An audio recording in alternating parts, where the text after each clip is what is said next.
Chers amis, bonjour. J'espère que vous allez bien. Je profite un peu de ces beaux temps pour faire cette vidéo. Toujours dans les buts de, si c'était possible, de ramener ne serait-ce qu'une âme dans la vraie parole de Christ. Parce que nous savons qu'aujourd'hui, il y a une telle confusion que les gens croient qu'ils sont dans la bonne voie. Ils croient qu'ils sont dans la bonne voie alors qu'ils sont à des milliers, des milliers, des milliers de kilomètres de, de la véritable parole de Christ. Ce n'est pas étonnant parce que la Bible les dit dans le livre de Matthieu chapitre 7 verset 21 que ce n'est pas ceux qui me disent Seigneur, Seigneur qui entreront dans le royaume des cieux, mais seulement ceux-là qui font la volonté de mon Père. Ça, c'est le Seigneur Jésus-Christ qui l'a dit. Il est allé même beaucoup plus loin au verset 24, donc dans le même livre, Matthieu 7, au verset 24. Il est allé même plus loin, disant que plusieurs lui diront Seigneur, nous avons prophétisé en ton nom. Seigneur, nous avons guéri les malades en ton nom. Seigneur, nous avons délivré les possédés en ton nom. Seigneur, nous avons fait ceci, nous avons fait cela en ton nom. Et il leur répondra, c'est le Seigneur Jésus-Christ qui le dit, qui leur répondra, retirez-vous de moi, vous qui commettez l'iniquité. Retirez-vous de moi, vous qui commettez l'iniquité. Donc, cela montre un peu l'état de l'Église aujourd'hui, l'état de nos croyances aujourd'hui. Nous croyons que nous avons vraiment saisi le Seigneur Jésus-Christ parce que nous parlons en langue, parce que nous prophétisons, parce que nous prêchons, parce que nous guérissons les malades, parce que nous chassons les mauvais esprits, parce que nous faisons ceci ou cela. Voilà, nous croyons que nous avons saisi le Seigneur Jésus-Christ. Or, ce n'est pas le cas. Ce n'est pas le cas.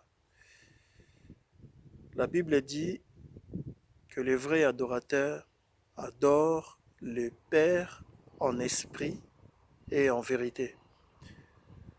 Donc, le Seigneur Jésus-Christ lui-même ajoute qu'il est le chemin, la vérité et la vie.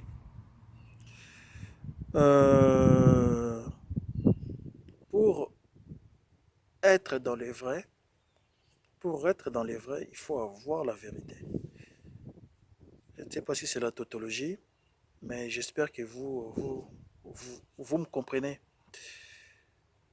Voilà, il faut avoir la vérité pour prétendre être dans les vrais. Être dans les vrais.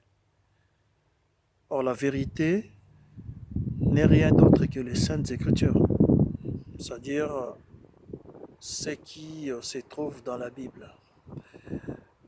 La parole de Christ, la Sainte Bible.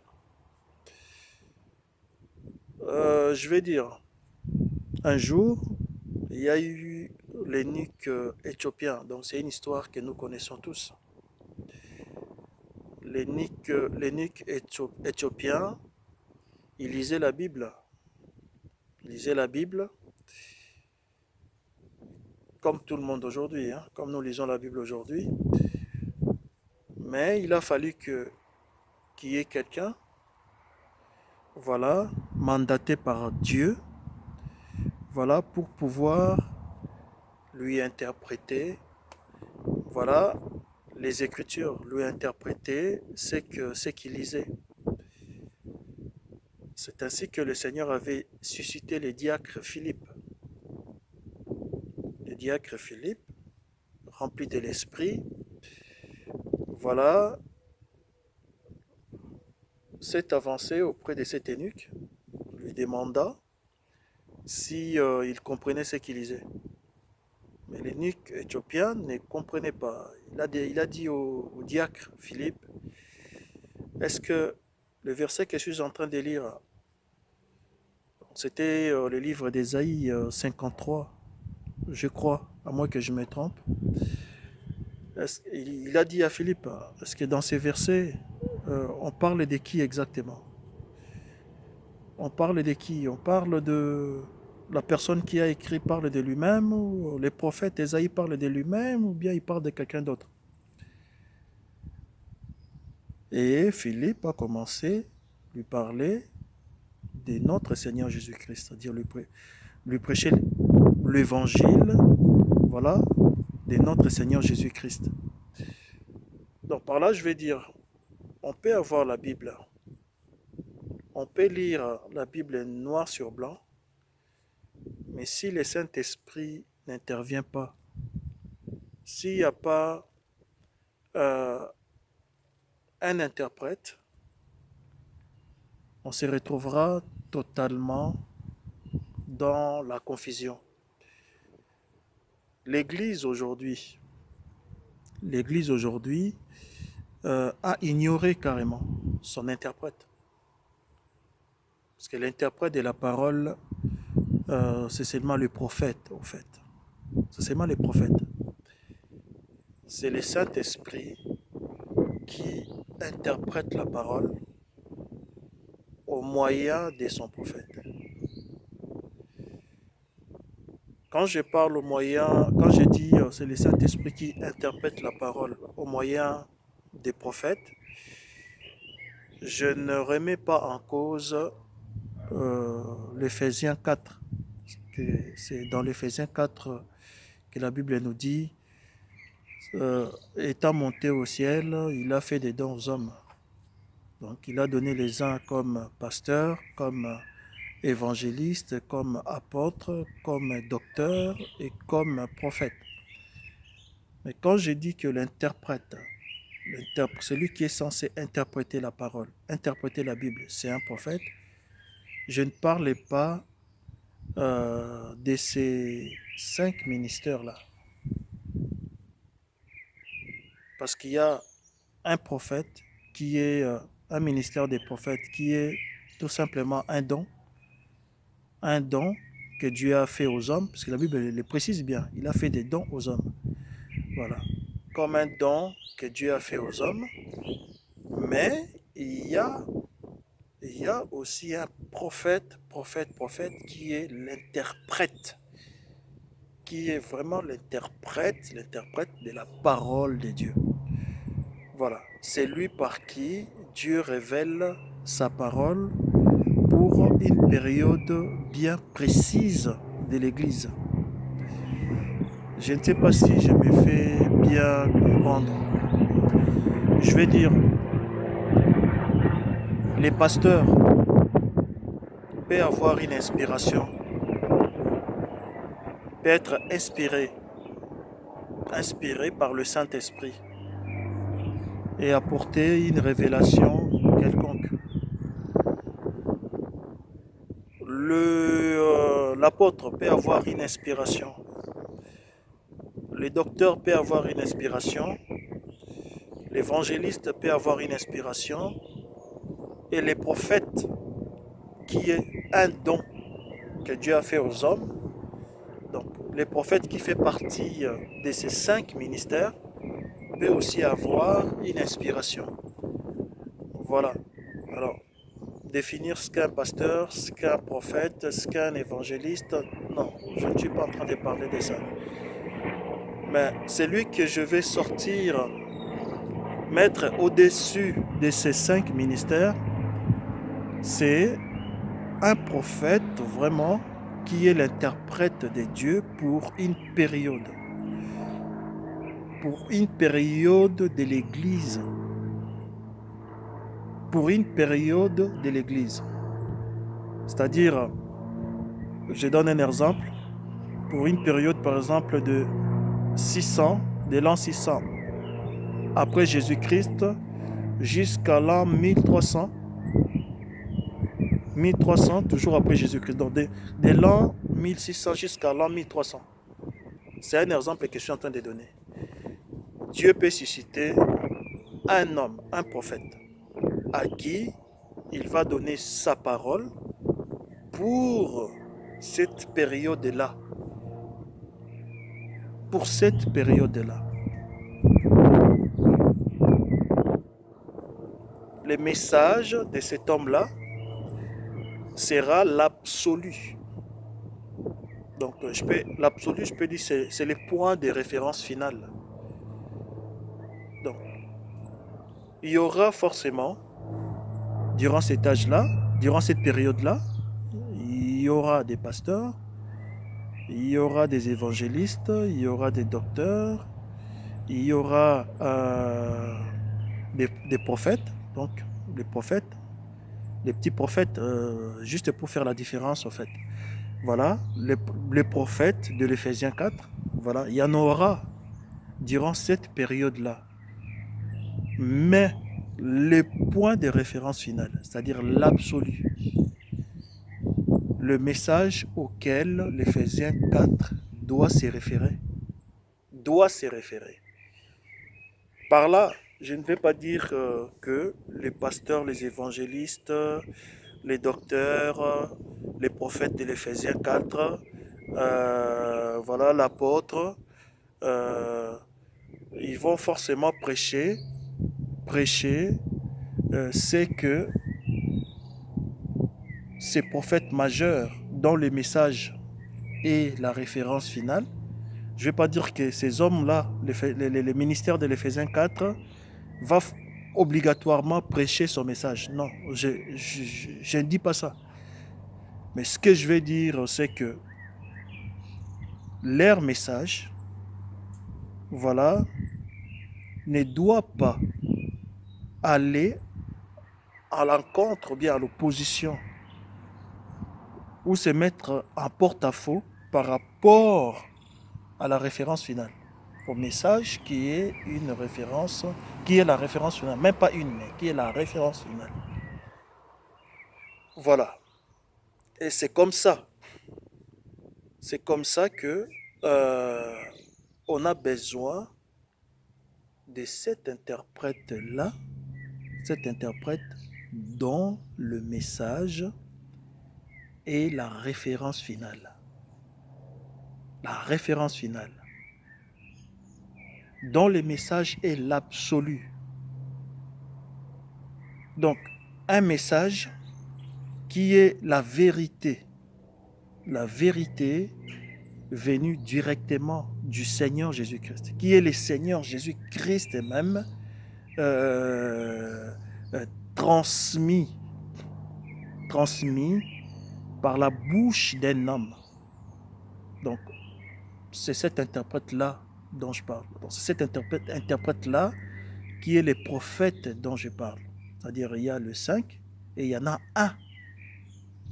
Il y en a un qui est, je peux dire, une étoile dans la main du Seigneur. Une étoile pour une période bien précise de l'Église. Bien précise de l'Église. Et le message de cet homme-là, c'est le Seigneur Jésus-Christ qui se dévoile, même c'est la volonté de Dieu qui vient aux gens, qui vient à son Église de cette période-là. Voilà.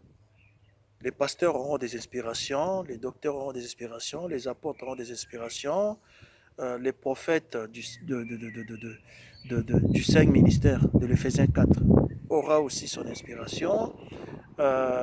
Les docteurs, voilà, ils auront leur inspiration, ils liront la Bible, ils parleront de la Bible, ils prêcheront la Bible, voilà. Mais sauf que si leur message contredit le message que ces prophètes majeurs, que cet interprète de Dieu Si leur message contredit ces messages-là, c'est qu'il y a quelque chose de faux, c'est qu'il y a, c'est Satan qui s'immisce au fait. Voilà, c'est Satan qui s'immisce au travers de leurs messages. Donc, je veux dire, tout doit être vérifié et vérifiable. Tout doit être vérifié et vérifiable. Je parle des choses de l'Église. Et là, je vise les pasteurs, je vise les évangélistes, je vise les docteurs, je vise les prophètes de l'Éphésiens 4, et je vise les apôtres. Voilà, je vise toutes les personnes qui parlent de notre Seigneur Jésus-Christ. Toutes les personnes qui prétendent prêcher l'évangile de notre Seigneur Jésus-Christ. Donc, je leur dis, tout en espérant, ce n'est pas pour dire que moi je suis au-dessus de vous, non. Je ne vous arrive même pas à la cheville, mais je vais tout simplement dire que je parle ainsi, espérant ramener certains dans la vraie parole de Christ. Ramener certains à abandonner les doctrines qui sont en train de créer eux-mêmes, des doctrines, des mystères qu'ils fabriquent eux-mêmes, des révélations qu'ils fabriquent eux-mêmes, voilà, et qui donnent ça aux gens, voilà, et ces doctrines-là, ces révélations-là, ces inspirations qu'ils fabriquent eux-mêmes, voilà, qui ne peuvent pas, bon, si on les vérifie, ça ne cadre pas avec la parole, ça ne cadre pas avec ce que la vraie parole de l'âge dit, voilà, et ces messages-là amènent la mort tout simplement aux gens, amènent la mort tout simplement aux personnes qui l'écoutent. Voilà pourquoi je vise ceux qui prêchent la parole de Dieu. Je le dis clairement, je ne mâche pas mes mots, mais je ne les vise pas avec l'intention de les nuire. Non, je vise ces personnes-là, je vise cette catégorie-là dans le but de les ramener. Pourquoi pas les gagner? Voilà, si possible. Je sais que c'est à 10 000% impossible. C'est à 10 000% impossible. Mais on ne sait jamais. On ne sait jamais.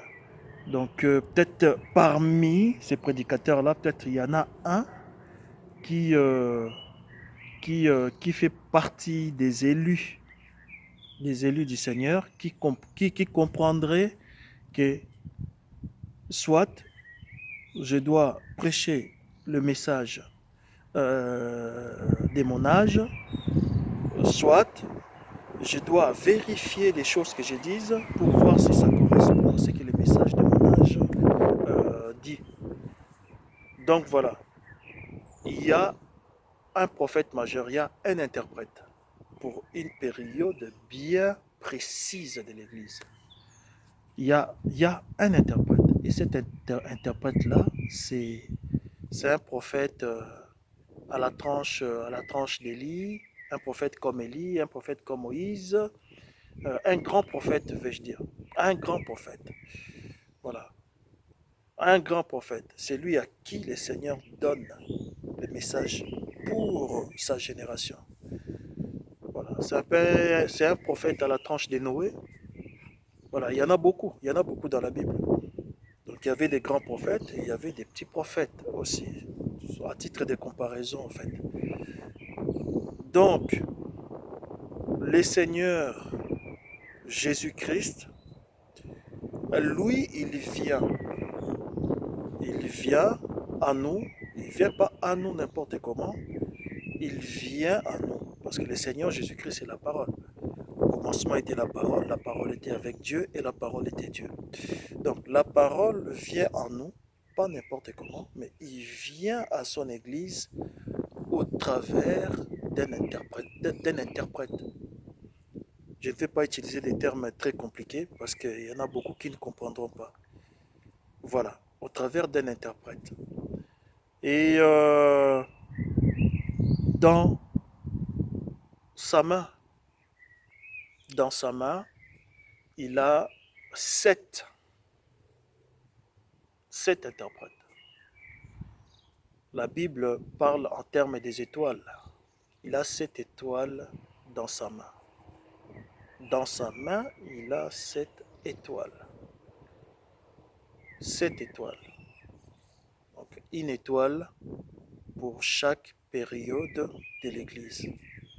Alors, depuis que l'Église a commencé, à la Pentecôte, jusqu'à nos jours, il y a eu 7 périodes. 7 périodes de l'Église. Il y a eu 7 périodes. Et dans sa main, il a 7 étoiles. C'est-à-dire une étoile pour une période bien précise. Une étoile pour une période bien précise.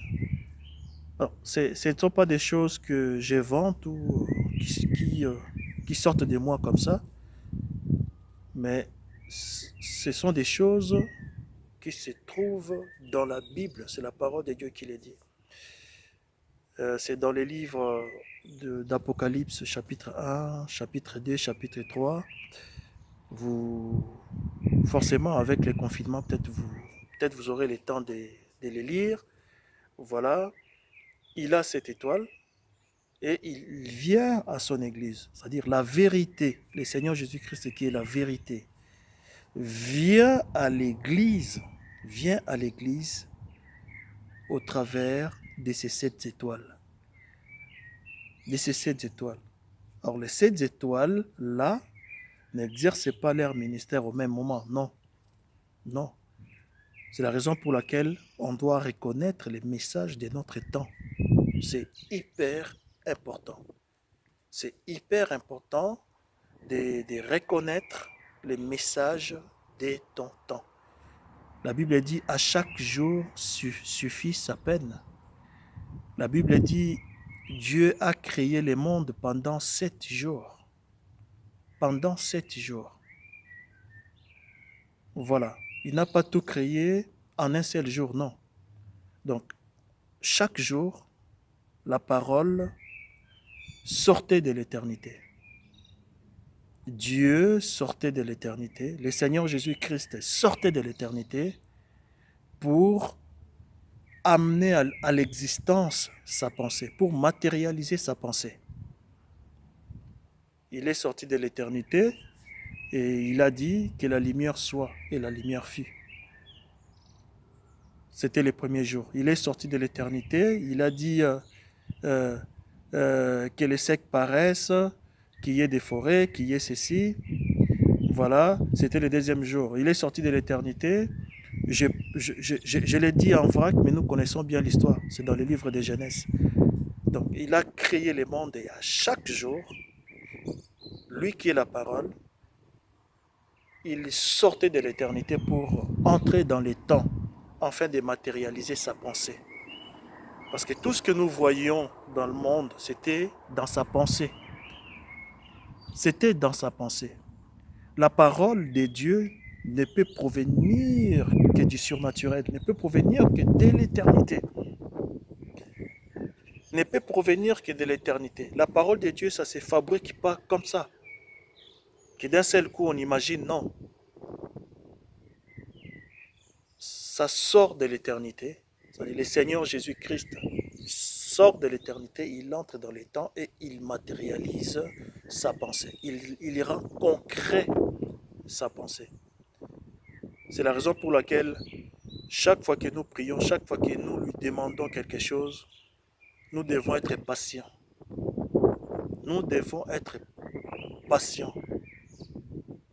Daniel a prié, je crois Daniel, il a prié pour Israël. Il a jeûné, il a prié pour Israël parce qu'Israël était en captivité. Voilà, parce que il priait 3 fois par jour, Daniel. Nous connaissons bien l'histoire, en tout cas pour certains. Matin, midi, soir, il faisait ses prières en ouvrant sa fenêtre en direction de Jérusalem, la ville sainte. Voilà. Il priait, jusqu'à ce que le Seigneur lui a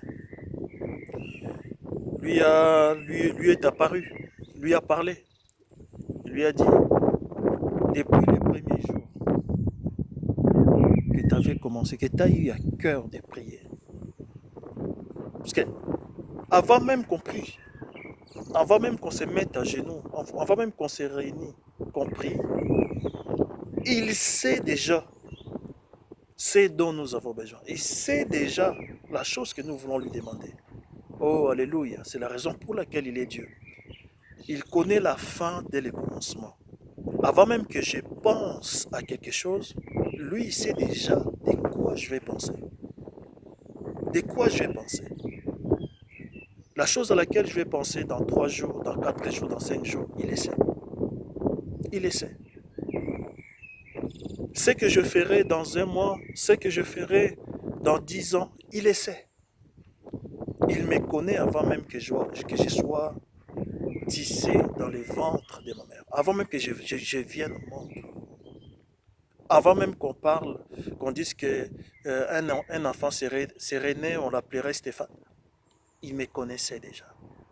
Et il a dit à Daniel, avant même que tu te mettes à prier, j'avais envoyé ma parole. J'avais envoyé ma parole. La parole était sortie. C'est la raison pour laquelle j'ai dit tout à l'heure que chaque fois que nous prions, nous devons être patients. Patients. Dites pas, voilà, je suis malade, j'ai prié, j'ai demandé à Dieu de me guérir, il n'y a toujours pas de solution. À tel point que j'ai commencé à changer de serviteur de Dieu. Aujourd'hui, je vais voir tel, le lendemain, je vais voir tel. Non, dites pas ça. Chers amis, vous priez, chers frères, chères sœurs, vous priez et vous croyez, vous restez ferme. Parce qu'avant même que vous priez, avant même que vous demandiez quelque chose, le Seigneur sait. Et il savait déjà que vous alliez lui demander cette chose-là. Voilà pourquoi, après avoir demandé, croyons. Après que nous ayons demandé quelque chose, croyons tout simplement. On croit, on en reste là. On en reste là. Même si la parole n'a pas encore pris forme, même si l'exaucement n'a pas encore pris forme, mais je crois. Je crois. J'ai pris parce que je suis aveugle, j'ai un handicap, je ne vois pas. Seigneur, ouvre-moi les yeux. Mais ça fait 1 mois, 2 mois, 3 mois, 4 mois, 5 mois et je suis toujours aveugle. Je ne vois toujours pas. Bah, je crois. Pour moi, même dans mon langage, je ne prononcerai plus ces mots-là. Je ne dirai plus je suis aveugle. Dans mon langage, je dirais que je vois. Je vois, je vois, je vois, je vois. Je vais confesser ma foi. Je vais exprimer ma foi. Parce que la parole était déjà sortie. La parole était déjà sortie. Et c'est comme ça que le Seigneur fonctionne. Je peux même m'étendre là-dessus, mais ce n'est pas le sujet de mon message. Parce qu'on voit même Abraham, Dieu, la parole avait déjà été sortie pour dire que Sarah aura un fils, mais Abraham a dû attendre après 25 ans. Vous imaginez un peu après 25 ans. Après 25 ans, avant que Isaac vienne. Donc voilà, ce n'est pas le sujet de mon message. Mais je vais tout simplement dire par là que la parole de Dieu sort de l'éternité. Seigneur Jésus-Christ sort de l'éternité, il entre dans les temps. Donc sa parole suit son cours jusqu'à ce qu'elle va prendre forme.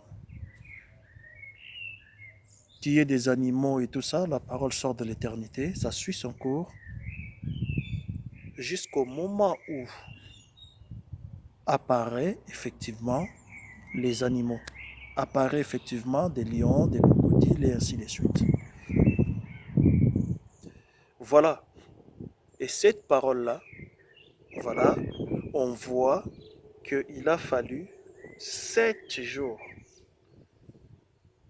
7 jours.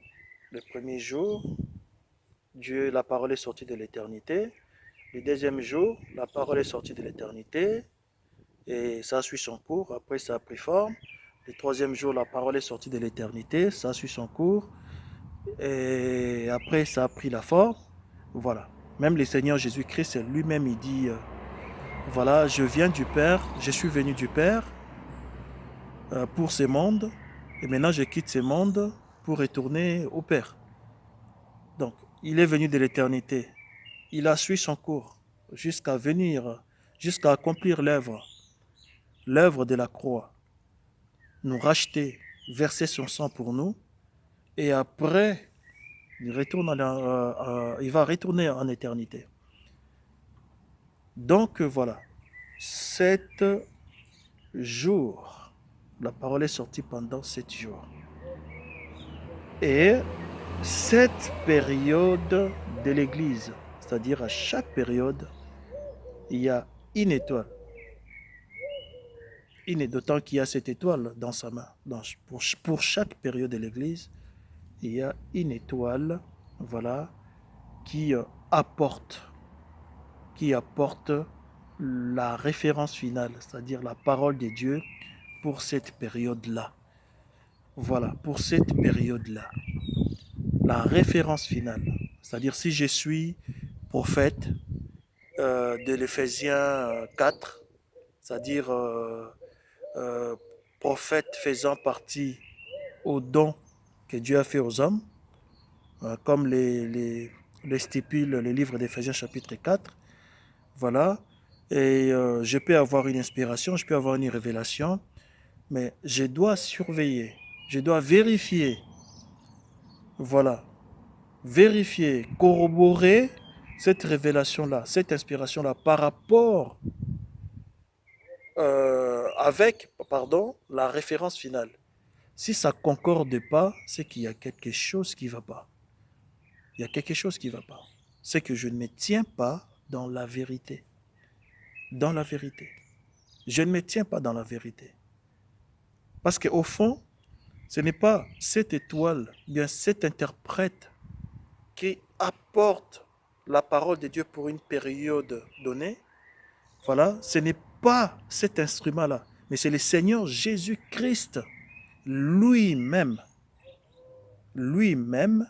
qui vient en tant qu'absolu de cette période-là. Je ne sais pas si je me fais bien comprendre.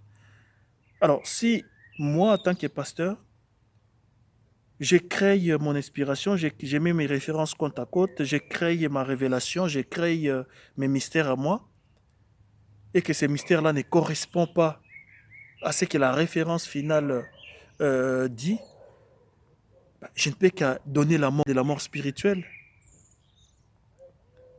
Je ne peux que donner la mort à ces moments-là aux gens.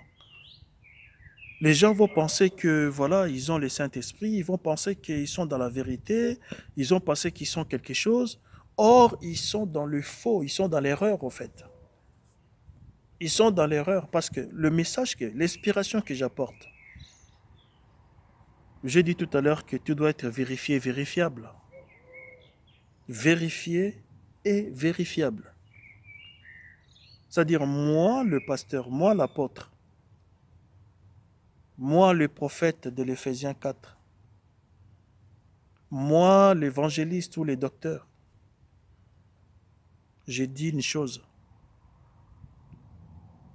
J'apporte mon inspiration, l'inspiration que j'ai eue. Et j'apporte ça. Mais si cette inspiration-là, je dois vérifier, si cette inspiration-là contredit la référence finale, c'est-à-dire les messages que le Seigneur Jésus-Christ lui-même, pour une période bien précise, je précise, pardonnez-moi, si mon message à moi, si se trouve que mon message à moi ne correspond pas, et là je dois faire attention, je vais dire, mais attends, sur quel terrain je me retrouve? Est-ce que c'est Dieu qui m'a inspiré? L'inspiration que j'ai eue que j'ai vient du Seigneur ou vient du diable? Vient du diable. Parce que l'étoile de cette période-là n'est qu'un instrument, mais c'est le Seigneur Jésus-Christ lui-même. lui-même qui parle à cette période-là au travers de cet instrument qui est les prophètes majeurs, qui est l'étoile de cette période-là. J'ai pris que le Seigneur, je ne sais pas trop manier la parole, hein, j'ai pris que le Seigneur vous aide vraiment à bien comprendre ce que je vais dire. Je vais donner quelques exemples, je ne sais pas, quelques représentations, je ne sais pas, peut-être ça pourra nous aider. Je prends par exemple les chandeliers. Les chandeliers. On voit un chandelier, un seul chandelier, mais ce chandelier a 7 branches. Un seul chandelier, mais ce chandelier a 7 lampes, au fait. On sait que les chandeliers, d'après ce que la Bible dit, c'est l'Église. Mais je vais attirer notre attention sur la lumière, sur les lampes du chandelier, au fait. Donc c'est un peu du 7 en 1. Du 7 en 1, c'est-à-dire un chandelier avec 7 lampes. 7 en 1. C'est-à-dire un seul Dieu, une seule parole, le pain, je ne peux pas dire un pain, le pain, mais ce pain-là, on l'a divisé par 7. Mais c'est le même pain. C'est le même pain. C'est-à-dire le Seigneur Jésus-Christ, qui est seul, qui est l'unique vrai Dieu, qui est le Dieu véritable, qui est la parole de Dieu. Mais le Seigneur Jésus-Christ, il vient, il apporte un message bien précis pour la première période de l'Église, un message bien précis pour la deuxième période de l'Église, un message bien précis, mais c'est le même Seigneur. C'est le 7 en 1. Le 7 en 1. Je prends aussi l'exemple de Samson. Samson. Un seul homme qui s'appelle Samson, mais qui a 7 tresses. Qui a 7 tresses. Les secrets de sa puissance. Samson, l'homme fort. Mais sa puissance est dans ses tresses. Samson, comme le Seigneur Jésus-Christ, mais il manie, parce que la parole de Dieu est une puissance, pas est une, je dirais même, est la puissance. La puissance. Samson, qui est la parole, et sa puissance se divise par 7, c'est-à-dire une tresse pour la première période, une tresse pour la deuxième période de l'Église, une tresse pour la troisième période de l'Église, et ainsi de suite. Mes chers frères, mes sœurs, je ne sais pas si vous me comprenez. Je sais qu'il y a des personnes auxquelles ce message est destiné. Donc ces personnes-là sont des types des maris. J'utilise un langage spirituel là, qui ne vont pas trop réfléchir, qui vont croire directement. Donc, ce que je veux dire, il faut que vous soyez destinés à ces choses pour que vous puissiez les croire. Le même Seigneur Jésus-Christ, la même parole, mais qui se divise par 7 branches. Et c'est de là que la vérité, c'est de là que la vérité vient à nous.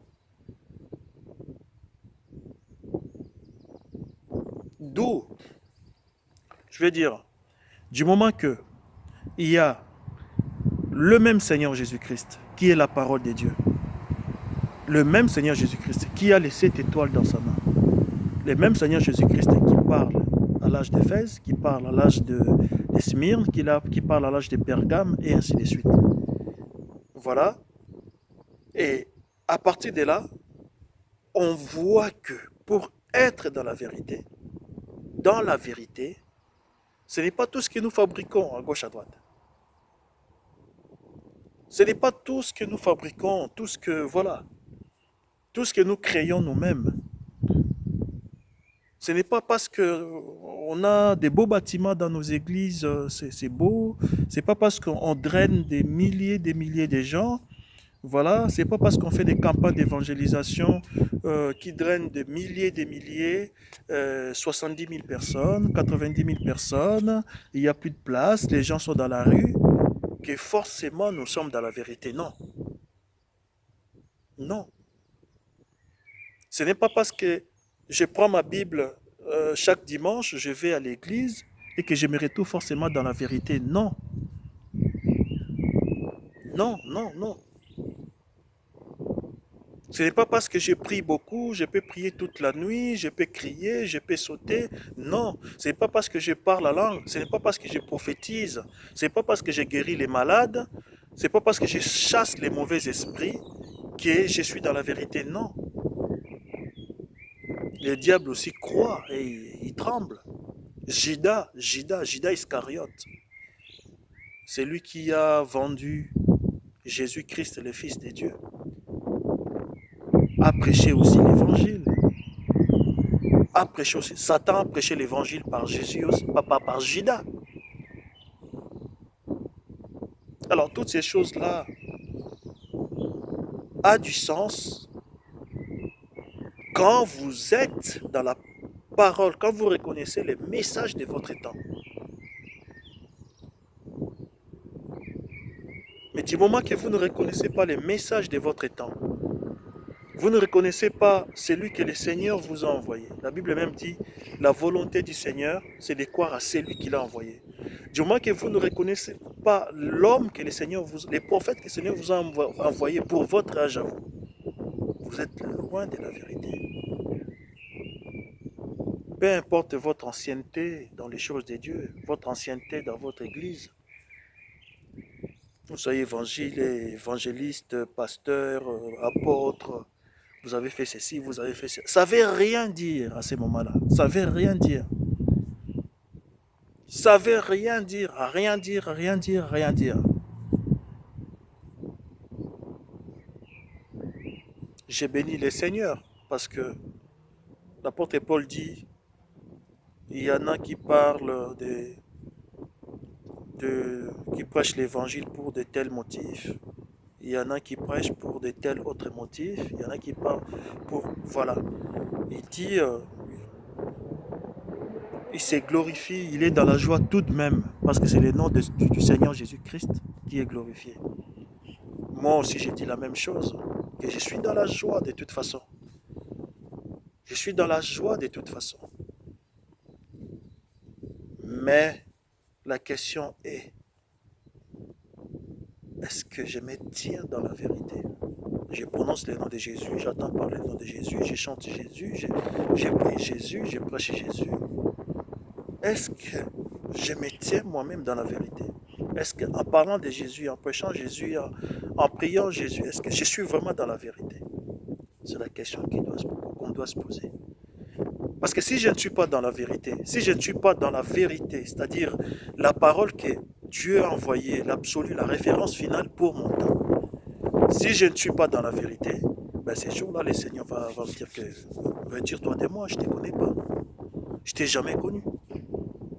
Je ne t'ai jamais connu. Je vais lui dire, mais Seigneur, j'ai prêché, hein. J'ai prêché, hein. J'ai guéri les malades, hein. J'ai prié pour les malades. J'ai prêché l'évangile. Je suis allé dans des hôpitaux, dans des prisons, un peu partout. J'ai fait des campagnes d'évangélisation. J'ai conduit les gens dans la prière à toi. Il va me dire, retire-toi de moi. Retire-toi de moi, retire-toi de moi. Je t'ai jamais connu. Et là, vous allez peut-être réaliser pourquoi j'ai dit, c'était pas pour manquer du respect aux pasteurs, aux évangélistes et tout ça. Pourquoi? Vous comprenez pourquoi j'ai dit que j'ai visé les pasteurs, les évangélistes. Voilà.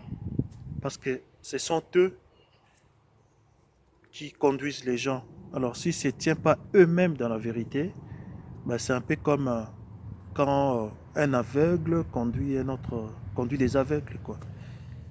Voilà. Ils vont tous se retrouver dans une fosse. Donc, voilà. La vérité c'est la volonté de Dieu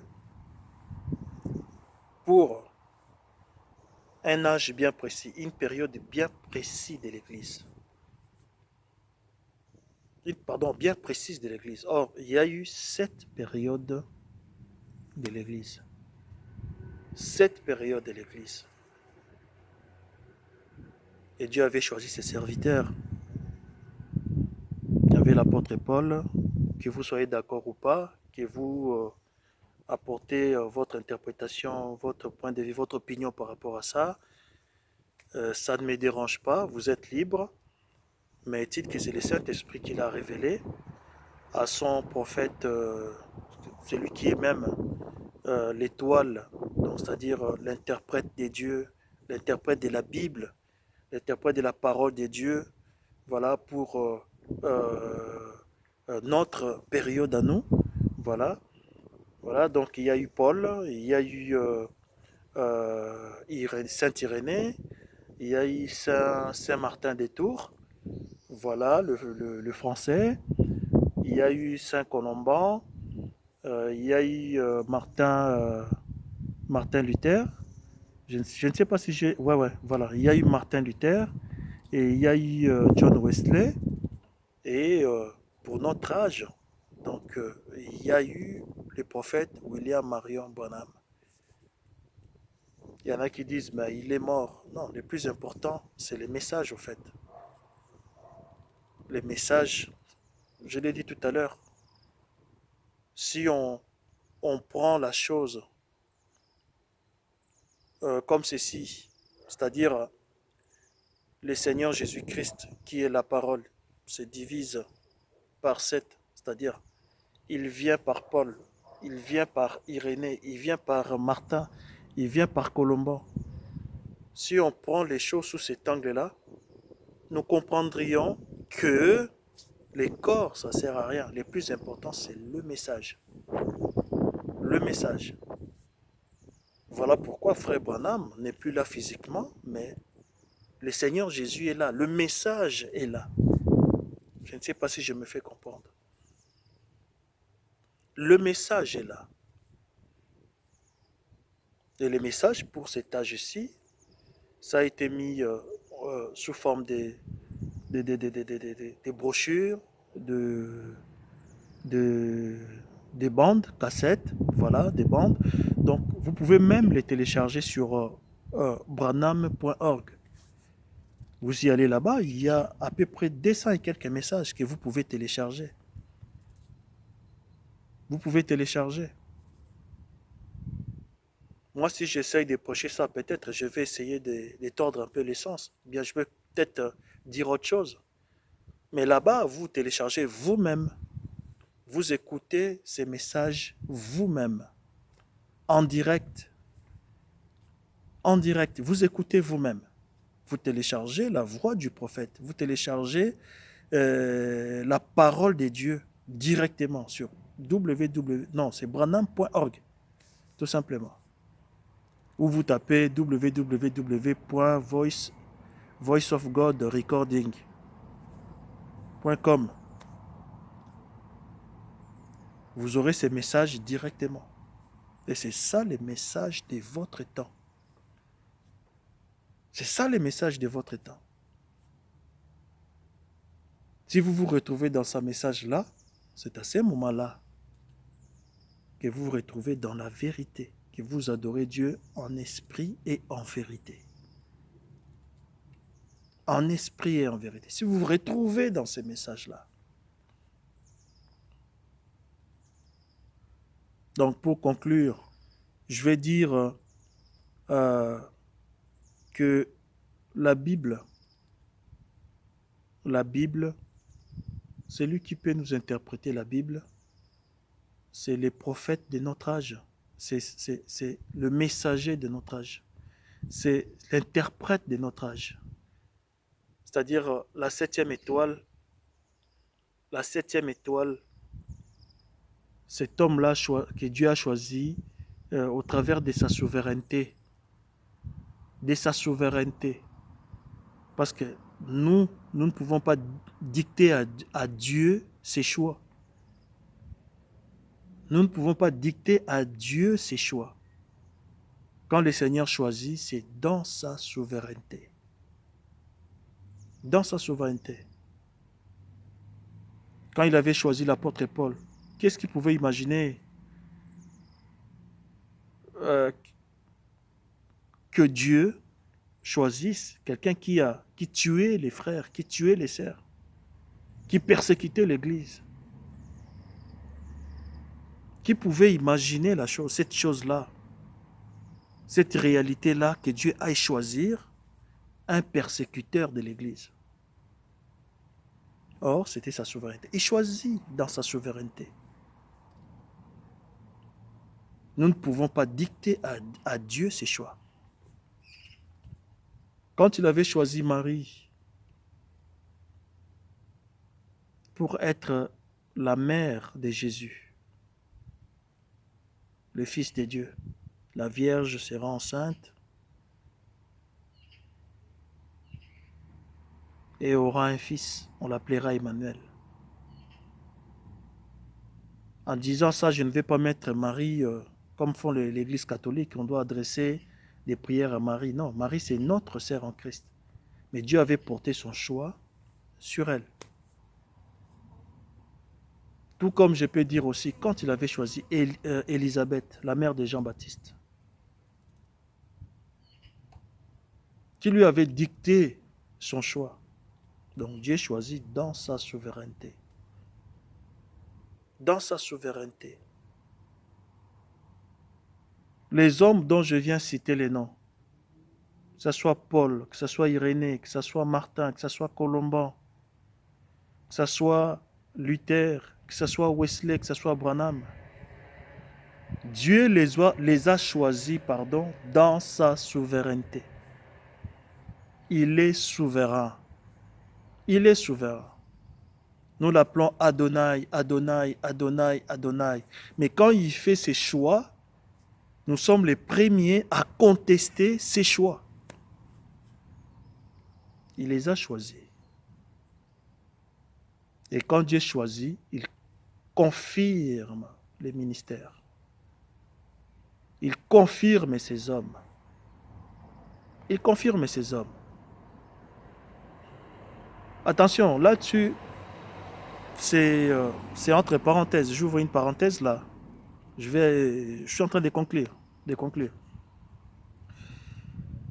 Les gens pensent que les témoignages qu'on est appelé au ministère, qu'on est un serviteur de Dieu, un grand serviteur de Dieu, c'est parce que après avoir prêché, j'ai pris, il y a des miracles.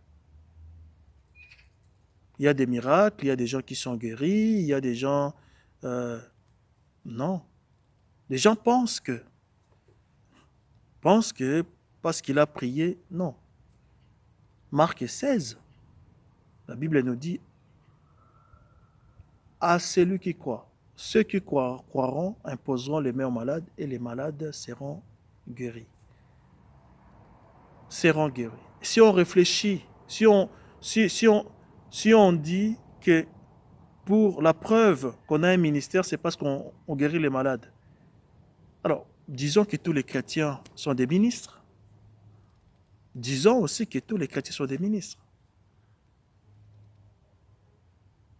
Parce que la promesse d'imposer les mains aux malades, la promesse de chasser les mauvais esprits, cette promesse-là, ces promesses-là ont été données aux croyants. Alors aujourd'hui, si nous disons que la preuve qu'on est un ministre de Dieu, c'est parce qu'on guérit les malades, c'est parce qu'on chasse les démons, qu'on a ceci, on fait cela, on fait des miracles. Si on dit que c'est la preuve qu'on a un ministère, disons aussi que tous les croyants sont des ministres. Et à ce moment-là, pourquoi parlerions-nous de l'Éphésiens 4? L'Éphésiens 4 n'aura plus aucun sens. L'Éphésiens 4 où Dieu dit il a fait des dons aux hommes, les uns comme pasteurs, évangélistes, et ainsi de suite. Ces versets-là, nous n'aurions qu'à l'enlever de la Bible à ce moment-là. Non.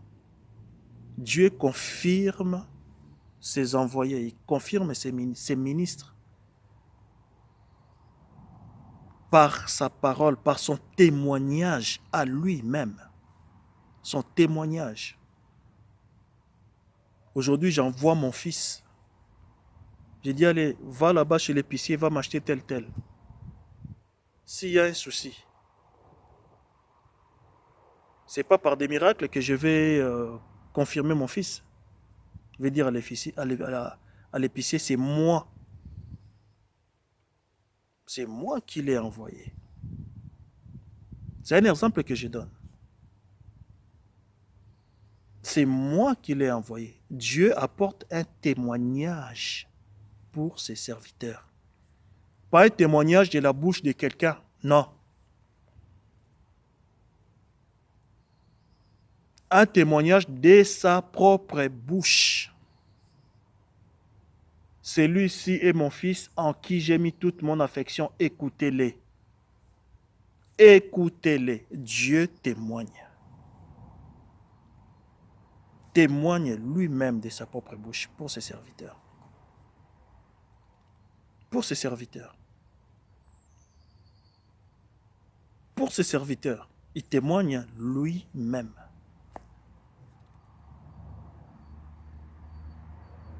Donc c'est le témoignage de Dieu qui montre que cette personne, c'est un envoyé. C'est son envoyé. Il a fait pour Jésus-Christ homme. Une voix s'est fait entendre au ciel. Par là, je ne vais pas dire que pour tous les ministres, il faut que la voix se fasse entendre du ciel. Non, je ne vais pas dire ça. Ce que je vais dire, c'est que Dieu peut parler, pas dans la prière. Pasteur, je t'ai vu, tu étais comme ça, tu as fait comme ça. Non, je ne parle pas de ça. Dieu peut parler à quelqu'un d'autre. Il dit à une personne qui a des milliers de kilomètres, moi je suis ici, en France, mais il parle à quelqu'un qui est en Asie là-bas. Il lui dit, va voir Stéphane, c'est mon serviteur. C'est comme ça que Dieu témoigne. Il va voir Ananias, il dit, va voir Saul. Va voir Saul, je l'ai choisi. Dans la Bible, il dit à Moïse, prépare Josué. Prépare Josué. C'est ça la preuve. Dieu lui-même. Dieu lui-même. Ce n'est pas par les membres de ton église, tes fidèles. C'est facile. Que pasteur, j'ai eu un songe, je t'ai vu, voilà, tu étais comme ça, t'étais... C'est facile, c'est facile. Mais Dieu témoigne, apporte un témoignage. Il témoigne que c'est lui qui a envoyé quelqu'un. Par des moyens inouïs. Inouïs. Tu es en Afrique, mais une personne, parfois il n'est même pas pasteur, parfois il n'est même pas chrétien. Dieu lui apparaît. Il lui dit, il y a tel monsieur là-bas, en Afrique, par exemple au Congo, rue par exemple Lingwala, je sais pas, voilà, rue Bolombele, numéro tel, il y a mon serviteur qui est là. C'est comme ça que Dieu témoigne. Ce ne sont pas des miracles. Ce ne sont pas des guérisons. Et comprenez-moi bien, je ne suis pas contre les guérisons, je ne suis pas contre les miracles. J'explique tout simplement la façon dont Dieu témoigne pour ses serviteurs. Et si on prend la chose dans ce sens-là, c'est là qu'on va se rendre compte que la plupart des gens qui prétendent être des pasteurs, en réalité, ils ne les sont pas. ceux qui prétendent être des évangélistes, ils ne les sont pas.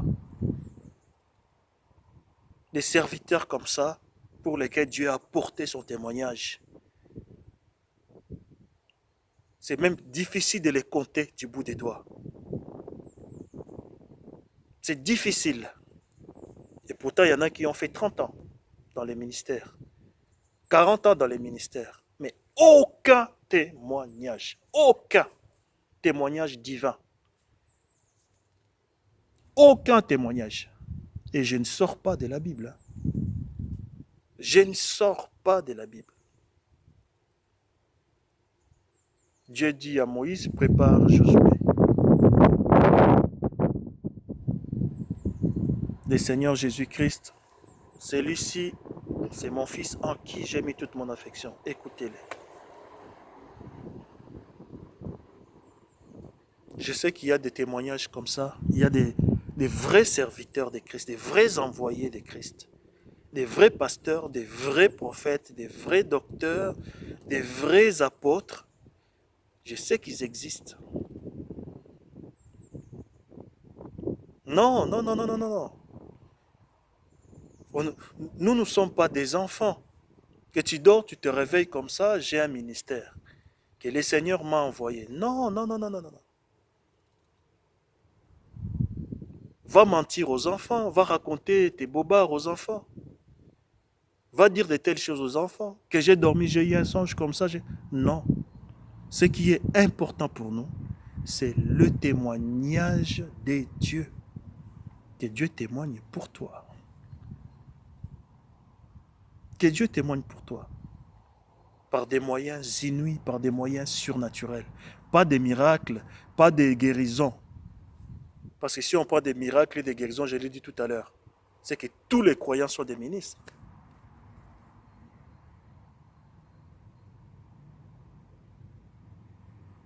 Et l'onction, c'est quoi l'onction? L'onction, c'est trembler? L'onction, c'est faire tomber les gens? L'onction, c'est souffler sur les gens? Non, l'onction, c'est la parole de Dieu. C'est la parole de Dieu. C'est la parole de Dieu. C'est la parole de Dieu.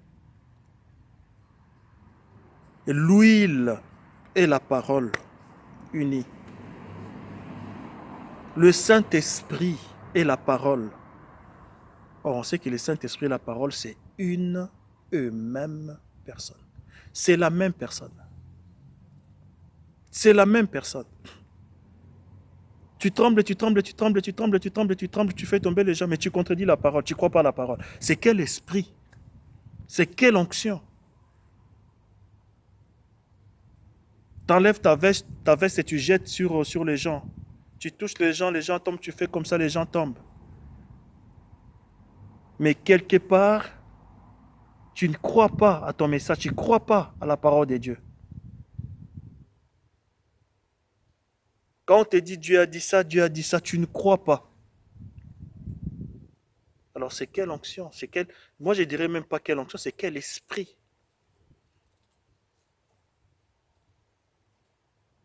Et maintenant, je ne suis pas en train de dire que le Saint-Esprit ne peut pas faire ce genre de choses, non. Mais je vais tout simplement dire que l'Urim et Thummim, la parole de Dieu. La parole de Dieu, on doit être dans la vérité. Je ferme ma très longue parenthèse. Donc là, je nous dis, pour être dans les vrais, c'est être dans le message de son temps. Et c'est comme ça qu'on reçoit le Seigneur Jésus-Christ aujourd'hui. Il a dit dans sa parole, celui qui reçoit ma parole me reçoit. Celui qui garde mes commandements. Moi et le Père, je viendrai. Je viendrai vivre en lui. et nous deviendrons une et même personne.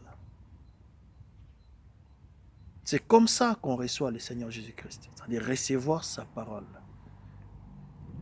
Jésus-Christ est la parole de Dieu. Et c'est quelle parole? Comment cette parole vient à toi, mon ami? Il vient à toi par l'étoile, l'interprète, les prophètes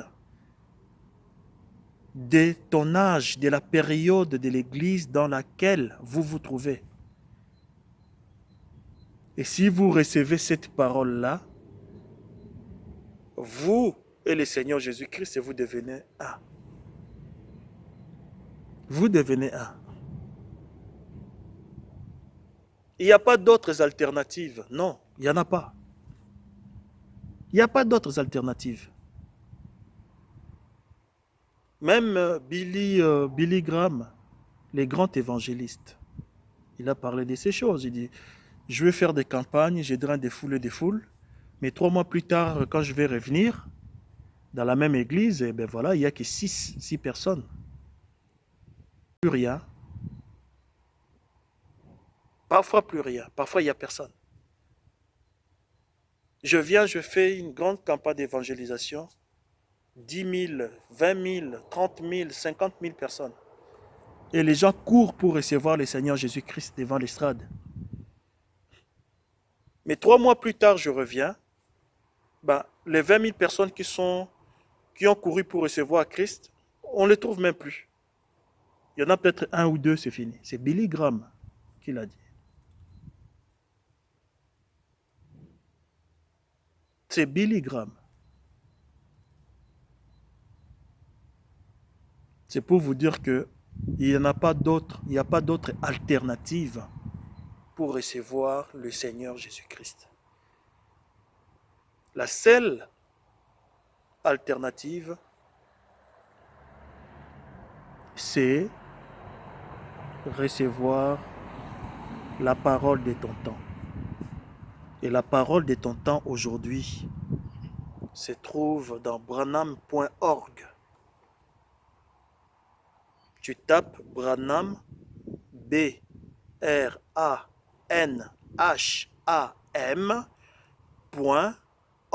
O-R-G.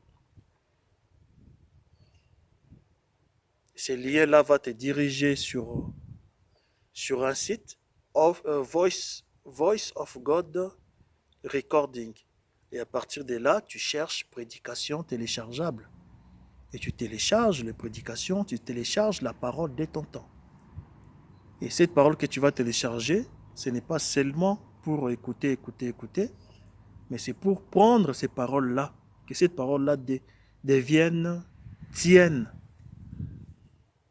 La foi vient de ce qu'on entend et ce qu'on entend vient de la parole de Christ. En écoutant ces messages-là, tu auras la vraie foi. La vraie foi et tu vas devenir une vraie fille de Dieu, un vrai fils de Dieu.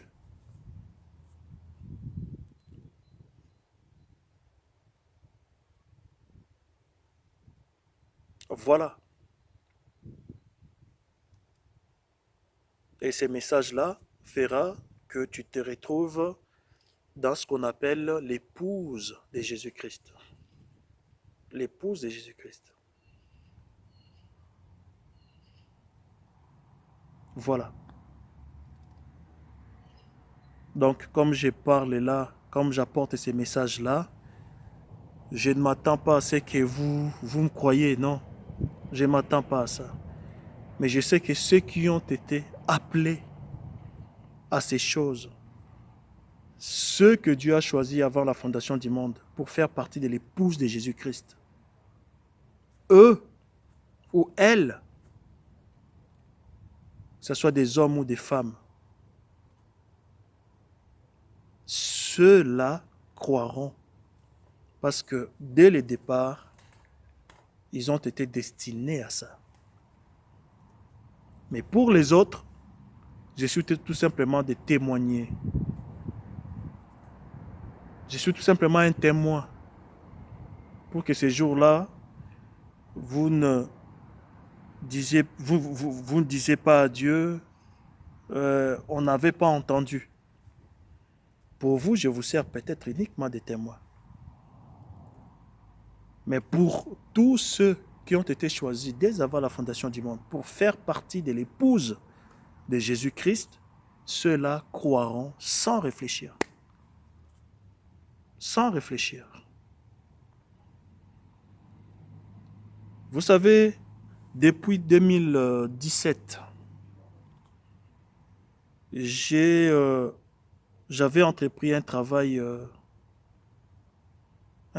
vraiment colossal qui consistait à faire des vidéos, c'est-à-dire je prends la photo du prophète dès l'âge et derrière il y a l'audio qui joue. J'ai entrepris ce travail-là de mettre ces messages-là dans... En fait, j'avais créé une page, les messages du temps de la fin. Et je mettais les messages du prophète de notre âge, de notre période. Les messages dont vous avez besoin. Il n'y avait pas de réaction à ces moments-là.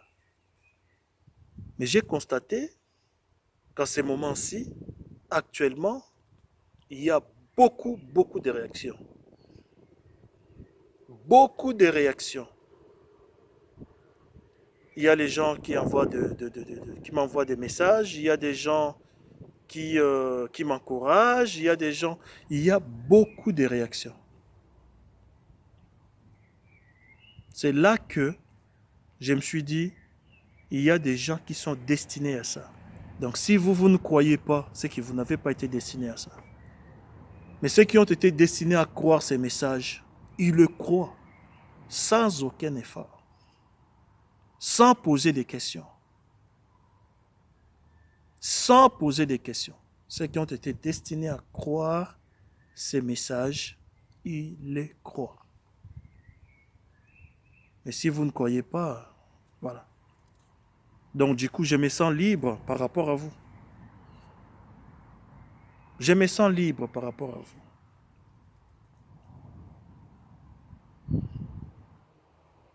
Donc, chers amis, voilà, c'est comme ça qu'on reçoit le Seigneur Jésus-Christ. À ces temps de la fin, à ces temps où les choses iraient des pire en pire, à ces temps où on approche lentement mais sûrement à la fin du temps de la grâce, à ces temps où les jours de l'Éternel, c'est-à-dire les jours de sa colère, voilà, va être vraiment manifeste. C'est-à-dire, il y aura des choses qui vont se passer. Dieu va déverser sa colère dans ces mondes. C'est seulement l'épouse. Étant donné que l'épouse est encore sur la terre, voilà. Ça calme un peu cette colère-là. Mais dès que l'épouse sera enlevée, il y aura des choses qui vont se passer. Et c'est pour bientôt, pour pas longtemps. Voilà. Et à ces moments où on s'approche, je me répète, lentement mais sûrement, à la fin du temps de la grâce, je vous dis, rapprochez-vous, chers amis. Rapprochez-vous, chers amis, au message de votre temps. Allez télécharger vite ces messages. branham.org. Téléchargez ces messages. Écoutez de vous-même. Écoutez de vous-même. Moi, je ne m'exprime peut-être pas bien. Peut-être je ne le dis pas clairement. Mais allez-y, écoutez de vous-même. Et c'est la seule chose susceptible de vous sauver à ces temps-ci. C'est la seule chose susceptible de vous protéger. De vous protéger à ces temps-ci.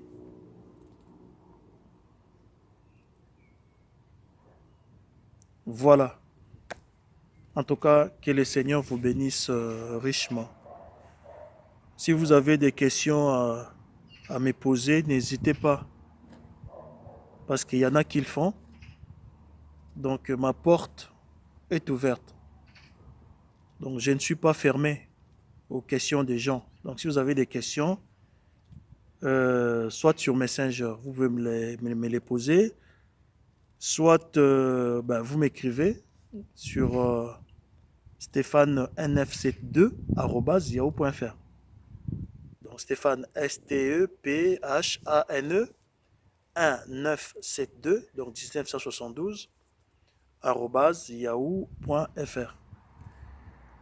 Donc voilà. En tout cas, que le Seigneur vous bénisse richement. Rapprochez-vous de la parole de Dieu. Je vous en supplie. Rapprochez-vous du message de votre temps. Rapprochez-vous du message de votre temps.